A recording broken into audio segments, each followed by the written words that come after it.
आप सभी का हमारे YouTube channel daily current affair में हार्दिक स्वागत है। प्रतिदिन अति महत्वपूर्ण प्रश्न पढ़ने से पहले यदि अभी तक अगर आपने हमारे चैनल को सब्सक्राइब नहीं किया है तो सब्सक्राइब करें, लाइक करें और बेल आइकन दबाना ना भूलिए ताकि आपको current affair with study GK के नोटिफिकेशन प्राप्त हो सके। चलिए हम शुरुआत करते हैं पहले क्वेश्चन से। पहला क्वेश्चन दोस्तों, निम्न सदस्यों में से कौन सा भारतीय संविधान की प्रारूप समिति में उपस्थित था? तो आंसर है दोस्तों फर्स्ट एन गोपाल स्वामी अयंकर। ये जो है भारतीय संविधान की प्रारूप समिति में उपस्थित थे। नेक्स्ट क्वेश्चन आपका, लोकसभा सचिवालय का प्रत्यक्ष नियंत्रण किसके अंतर्गत आता है? तो आंसर दोस्तों लोकसभा अध्यक्ष के अंतर्गत आता है। लोकसभा जो सचिवालय है उसका प्रत्यक्ष जो नियंत्रण है वह लोकसभा अध्यक्ष के अंतर्गत आता है। नेक्स्ट क्वेश्चन आपका, राज्य का विधान परिषद जो है तीसरा आंसर है कि स्थायी सदन है और विघटन नहीं हो सकता है। तो ये आपको पता है जरूरी, जैसे राज्यसभा का विघटन नहीं हो सकता वैसे ही राज्य की जो विधान परिषद है उसका भी विघटन नहीं हो सकता, स्थायी सदन है। नेक्स्ट क्वेश्चन आपका, भारतीय संविधान के किस अनुच्छेद में निर्वाचन आयोग के प्रावधान का उल्लेख किया गया है? तो ये अनुच्छेद बहुत बार एग्जाम में आ चुका है दोस्तों, बहुत ही इंपॉर्टेंट अनुच्छेद है। तो अनुच्छेद 324 जो निर्वाचन आयोग के प्रावधानों का उल्लेख इसके अंतर्गत किया गया है।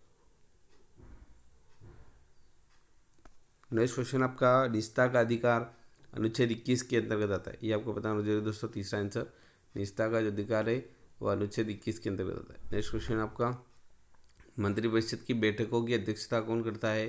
तो पहला आंसर है दोस्तों भारत के प्रधानमंत्री जो हैं मंत्रिपरिषद की बैठकों की अध्यक्षता करते हैं। सभी क्वेश्चन बहुत इंपॉर्टेंट है दोस्तों।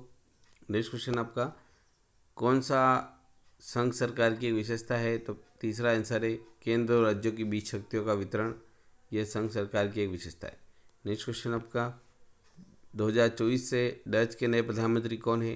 तो फोर्थ आंसर है डिक स्कोप, ये जो है डच के नए प्रधानमंत्री। नेक्स्ट क्वेश्चन आपका,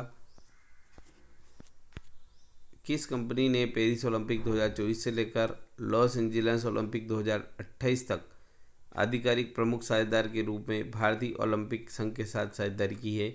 तो वह कंपनी है दोस्तों भारत पेट्रोलियम कॉर्पोरेशन लिमिटेड। भेल ने जो है अभी ओलंपिक 2024 से लेकर लॉस एंजिलस ओलंपिक 2028 तक जो है ओलंपिक संघ के साथ साझेदारी की। नेक्स्ट क्वेश्चन आपका, भारतीय स्टेट बैंक की स्थापना किस वर्ष हुई थी? तो आंसर दोस्तों सेकेंड 1955 में भारतीय स्टेट बैंक की स्थापना हुई। नेक्स्ट क्वेश्चन आपका, जीएसटी व्यवस्था के कार्यान्वयन के उपलक्ष्य में 1 जुलाई को पूरे भारत में जीएसटी दिवस मनाया जाता है।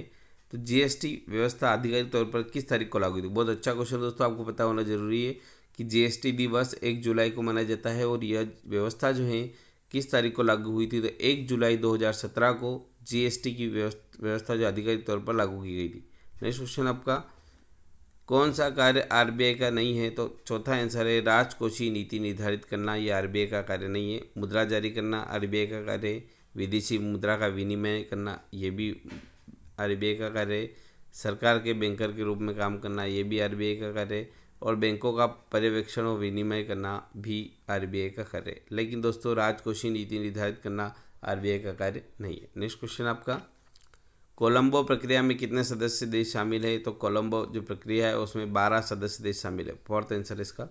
नेक्स्ट क्वेश्चन आपका, कोलंबो जो प्रक्रिया है उसका प्राथमिक उद्देश्य क्या है? तो सेकेंड आंसर है प्रवासन मुद्दों पर क्षेत्रीय सहयोग बढ़ाना, इसका प्राथमिक उद्देश्य। नेक्स्ट क्वेश्चन आपका, किसने जो है ग्लोबल इंडिया एआई शिखर सम्मेलन 2024 का उद्घाटन किया है?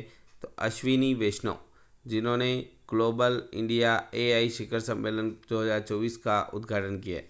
नेक्स्ट क्वेश्चन आपका, एसबीआई जनरल इंश्योरेंस के नए एमडी और सीईओ के रूप में किसे नियुक्त किया गया है? तो सेकेंड आंसर है नवीन चंद्र झा, जिनको एसबीआई जनरल इंश्योरेंस के नए एमडी और सीईओ के रूप में नियुक्त किया है। नेक्स्ट क्वेश्चन आपका, हाल ही में भारत के अतिरिक्त राष्ट्रीय सुरक्षा सलाहकार के रूप में किसे नियुक्त किया गया है? फोर आंसर है राजिंदर खन्ना, जिनको भारत के अतिरिक्त राष्ट्रीय सुरक्षा सलाहकार के रूप में नियुक्त किया गया है। नेक्स्ट क्वेश्चन आपका, हम पढ़ चुके हैं डच के नए प्रधानमंत्री। नेक्स्ट क्वेश्चन, भारत वर्तमान में राष्ट्रीय सुरक्षा सलाहकार कौन है? तो सेकेंड आंसर है दोस्तों अजित डोवाल, जो कि भारत के वर्तमान राष्ट्रीय सुरक्षा सलाहकार है। नेक्स्ट क्वेश्चन हम नेक्स्ट वीडियो में पढ़ेंगे। यदि अभी तक अगर आपने हमारे चैनल को सब्सक्राइब नहीं किया है तो सब्सक्राइब करें, लाइक करें एवं बेल आइकन दबाना ना भूलिए ताकि आपको current affair with study GK के नोटिफिकेशन प्राप्त हो सके। Thank you.